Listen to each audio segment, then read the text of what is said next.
அவங்க நற்செய்தி அறிவிக்க அங்கே இதே தேவைகள் நிறைவு செய்யப்படணும். மருத்துவம் கொடுக்கப்பட வேண்டும், கல்வி கொடுக்கப்பட வேண்டும், பாதுகாப்பு கொடுக்கப்பட வேண்டும், அடிப்படை உணவுகள் தேவைகள் நிறைவு செய்யப்பட வேண்டும். அப்ப அதற்கு மற்ற நாடுகள், ஏற்கனவே இதனை பெற்றுக்கொண்ட நாடுகள், நற்செய்தி அறிவிக்கப்பட்ட நாடுகள் அங்கு உதவி செய்ய வேண்டும்.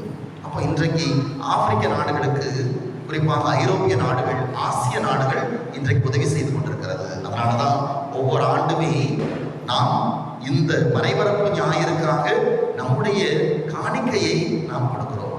நம்முடைய மறை மாவட்டத்தில் ஏறக்குறைய ஒவ்வொரு ஆண்டும் 60-65 லட்சம் ரூபாய் நம்முடைய மறை மாவட்டத்திலிருந்து இந்த நற்செய்தி அறிவிப்பு பணிக்காக கொடுக்கப்பட்டுக் கொண்டே இருக்கிறது. இந்த பணம் முழுக்க முழுக்க நம்முடைய ஒவ்வொரு ஊரிலிருந்து, ஒவ்வொரு பங்கிலிருந்து கொடுக்கப்படுகிற பணம் ஒட்டுமொத்தமாக கொடுக்கப்படுகிறது. நம்ம மக்கள் தாராளமாக பல வழிகளில் கொடுக்கிறார்கள். காணிக்கை கொடுக்கிறது, உணவு திருவிழா நடத்துறது, போட்டிகள் நடத்துறது, இதன் வழியாக